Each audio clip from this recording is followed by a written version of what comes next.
All right, folks, we are in a remote village in southwest interior Alaska. We're going to be spending the entire month here hanging out with my friend Chevie Roach, who some of you might know from last year's Alaska videos, and also the show on Nat Geo, Life Below Zero. Chevie and his family live here in an off-grid cabin. We've got a lot of different things planned. Part of it's going to be a moose hunt. Part of it's going to be just helping Chevie out with some projects that he's got going on. We're going to take a look at how Chevie lives up here. There's no roads in and out of this village. And so the only supplies that come here come in on an airplane or a barge that comes once a year. There's no supermarket. There's no fast food restaurants. If you live here, you hunt, you fish, you forage. It's just part of the lifestyle. And it's very different from what most people in the lower 48 know. Here, the river is the highway. And after freeze up, all travel is done on snow machines. Part of this time, I'm going to go out on a moose hunt of my own, but then we're also going to join Chevie for a moose hunt and help him with some different things like building a smokehouse, help him upgrade his solar system, and just a few other projects that he's got going on. We're going to head out on the river and set out some gill nets. This is part of the subsistence fishery out there, and this is part of what these guys rely on to get their groceries up here. All right, so what we're going to do here is we're going to set a 50-foot set net with 4-inch mesh, and what you do is you just tie off to some anchor on the ground, which this is a tree is what we're going to use, and you just back the boat out and feed your net into the water. And where we're putting this is in an eddy, and an eddy goes the opposite direction of the current, and that's where those fish are able to get a free ride and come into this eddy. So that's where you're going to find them, because they're all running upriver. If there's any sticks or anything like that, I just kind of go through it and clean it a little bit.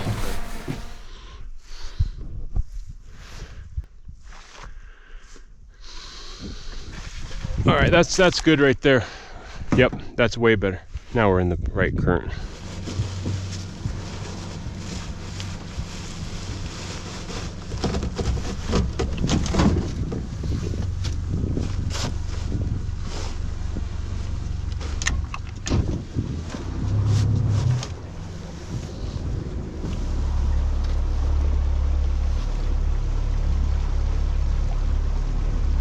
All right.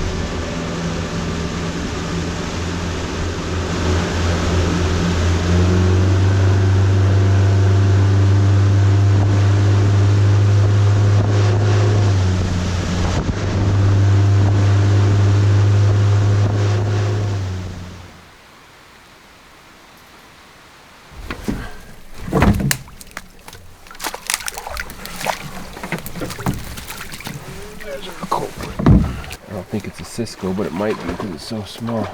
That little white fish like that one, you just take the guts out of it, scale it real quick. See how easy it scales? Scale it real quick and then just throw it in tin foil and put it on the fire, the whole thing, just no guts, and just wrap it up, and kids love it. That's a silver salmon. One of the distinguishing marks is the dots on their back like that. They got those dots on their back, and you need to look inside their mouth. They got a black tongue. Not their whole mouth, but just a little bit on their tongue. King salmon, their whole mouth will be black. Yep, nope, we'll leave it. Especially since we got a couple silvers. It's kind of a pain. We got a little drift in here, but you catching fish is just keep on fishing as long as you can.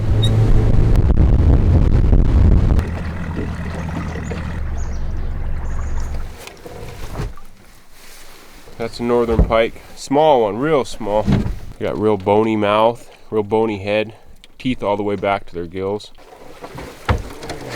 Nice silver. Starting to get that hook. What do they call that? Kipe, I think. Kipe. Got some nice salmon. Got a few odds and ends. And bear bait. That stuff smells good. Pike, most of all that's pike. A little bit of sheefish in there. That's a no question shooter. If they have 4 brow tines, they're illegal. Doesn't matter how wide they are. That one up there is just, I don't know, let's see, 1, 2, 3, 4, 5, 6, 7, 8 brow tines on this left hand side.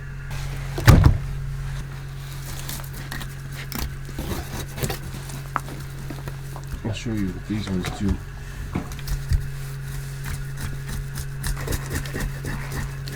No, I put them outside though. Okay. You want some of these big ones on there? Yep. Throw a little seasoning on there. We put brown sugar on some of them the kids eat. Mm-hmm.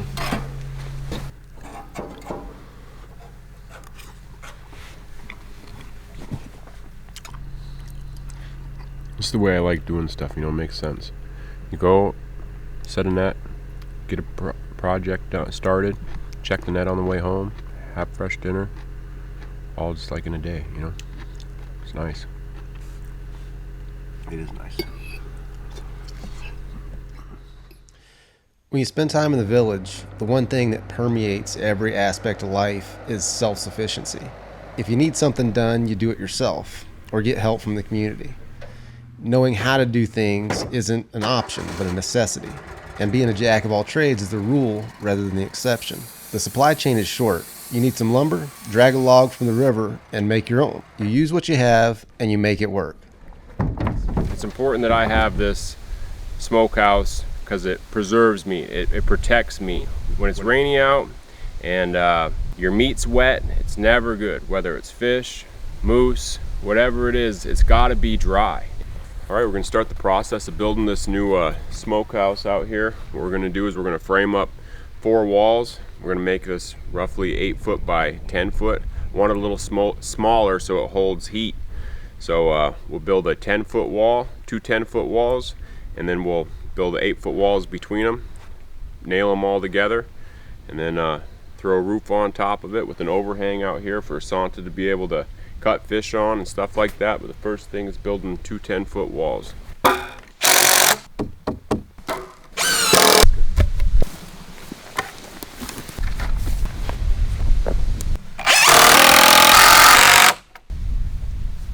Comes putting in a little bit of blocking here so we could stand our 1x6, 1x8. We're going to stand it vertically like this, and it allows us to utilize the most of our lumber.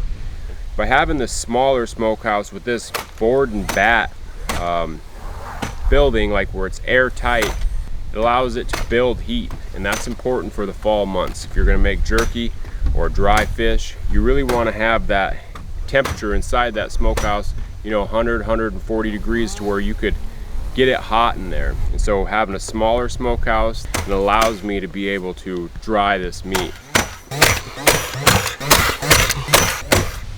So we got a large chunk of this done today. Next step is to put a roof on it, and then we'll have it overhang far on the river side so we can have a cutting area that's also covered. We'll get that done, build a door, throw a fire pot in there, check the fish net, get some smoke rolling, and process some fish.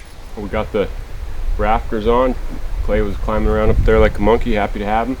Now I'm going to pass him some 3/4 inch plywood, and we'll sheet at least half of that roof as much as we can. We should have a portion of it sheeted here before it gets too late.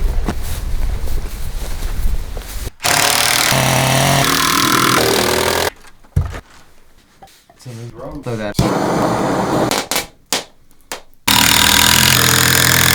Well, that was a good day today. We got a lot done, but I think it matches the surroundings. What we always use, and it's just kind of a standard thing for a smokehouse, is to cover them, is just a blue tarp, because it's cheap. Number one, it's cheap. It's easy to get out here. A blue tarp cost me $20. For $40, I could have this whole place rainproof. And so that's the bottom line, and it works. It's not always the prettiest, but I ain't looking at it from the air, so I don't give a shit. Drying the meat preserves the meat. Taking meat and being able to shrink it down from a 50-pound chunk of moose meat down to 10 pounds of moose meat that's shelf stable for a long time is something that's super important, because we live on that food and use that food. It's trail food, camping food, and that jerky or dried fish is really important. It's nice just to process everything right on the land, and there's nothing better than processing fish when you're on the river. With the smokehouse done, it was time to get into the woods for some hunting. We spent several days trying to get Chevy a bull with his bow, but when the last day comes around and you still don't have a bull hanging, it's time to break out the rifle. Pulling out the stops today, got to put some meat on the pole, and so Chevy's got his rifle along, and first mole we see, it's going down. When you go out to get a moose, it's like a job. It's just like going to work. It's just something that we do every year.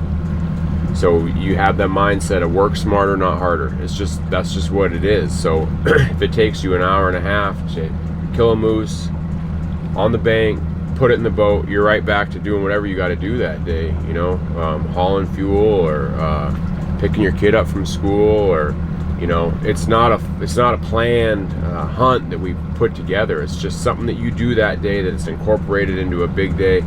We don't really think too hard about it, but the faster and the easier it is, the more we could get done that day, and that's the basics of it. That's the simplicity of the life.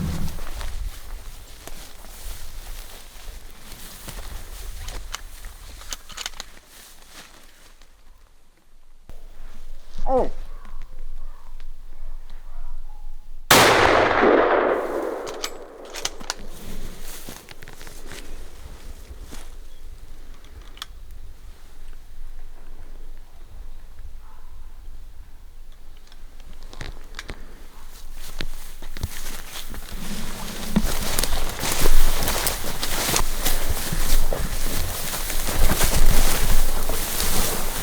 That's a big-bodied moose too. He ain't bad. He's not tiny.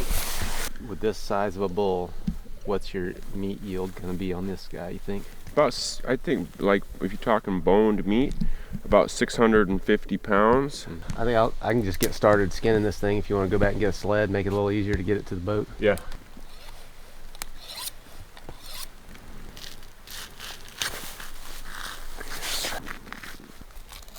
One of the great things about hunting, especially hunting like this, is that there is no middleman. If you want to do the least harm, you come out here, you kill a moose, you cut it up, you take it, you hang it in your smokehouse, and you eat that. You think about that for a little bit. Just a little love, just a little touch up. Well, I'm tired of waiting on him, so there's a willow right here I think will hold a hindquarter, so perfect.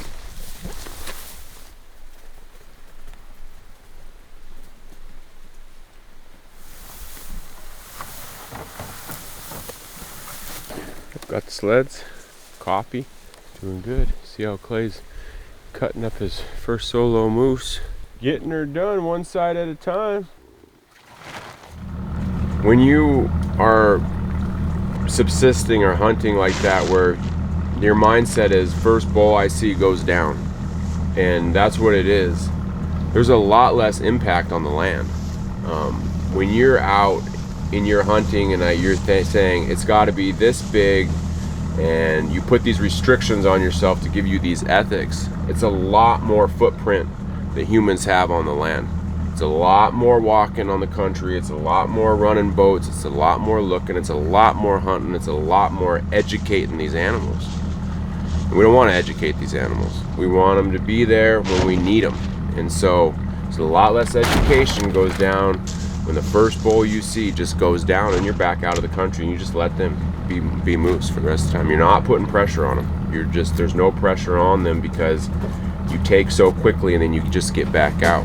And I think that's important, and that allows you to have another one standing there when you need meat the next time.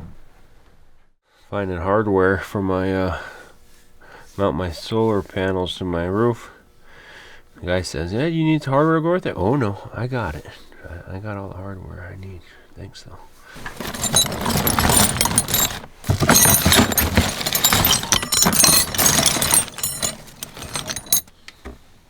Triple right there.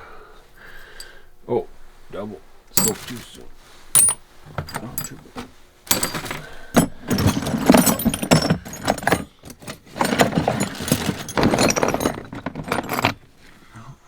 This week we got to upgrade the solar system. I got new batteries, new inverter, and a new generator I got to install. It's out with the old, in with the new.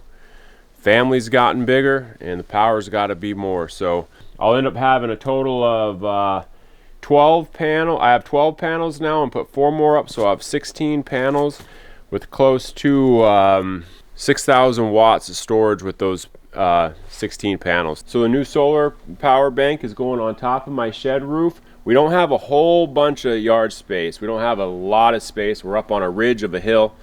And so usable space on the ground is important to me to be able to park stuff or work in the yard. So having stuff up where they're out of the way is a big plus.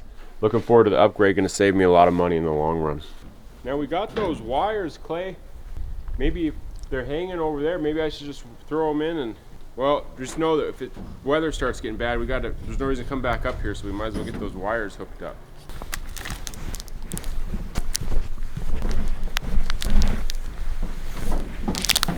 All right, we got the solar panels up. That's the great thing about it. We're good to go. For Chevy and his family, hunting is very matter of fact. It's something you do if you want to eat. The fact that spruce grouse are known locally as chicken illustrates the point. Here, you use what the land provides, and you learn that from a very early age. Come here. Come. Listen. Come.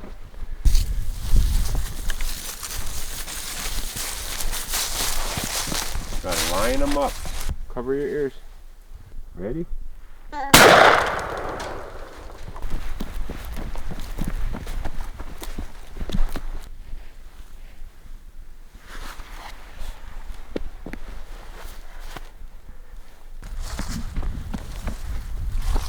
get that one too. Bird. Bird. It's good. It's really good. Bird. Bird. No. A bird.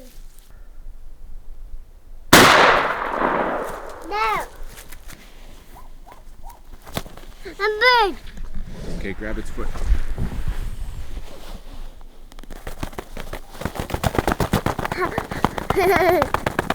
Grab it. Grab it.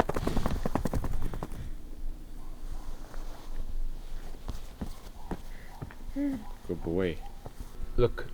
Look. Look at Daddy. No. Look. Say cheese. I'd take a little break from the... We're babysitting. We're the only ones home with the baby. Mommy went to a dinner with some people and the big kids left us in charge, so we had to get in some dinner with Callan. He's a year and a half. We're gonna wash his hands and put these birds away. Let's go wash hands, come on. One of the things that I wanted to do while I was up here this year was get some bows and arrows into the hands of the local kids. And so Three Rivers was nice enough to donate a dozen rattan staves and a bunch of youth arrows. So I took half a day and made some bows, and then I was able to get a bunch of the kids together in their gymnasium in their school. Now, unfortunately, with many media releases, I wasn't able to film any of that stuff, but we had a really good time. The kids loved it, and I'd say more often than not, we ended up with more arrows in the targets than on the ground and in the bushes behind. But regardless, we now there's a bunch of kids up here running around with bows and arrows and having a good time flinging arrows. So that was fun. I'm glad we got to do that. So this young lady right here is Miss Harper, and she has got it figured out. I think she's been shooting bows for a pretty good little while. That was excellent. All right, folks, we have had a great time here in Alaska, but this is gonna wrap it up. Our plane is just arriving. We're gonna be headed home. I hope you guys enjoyed the videos, and stay tuned because we got more adventures to come.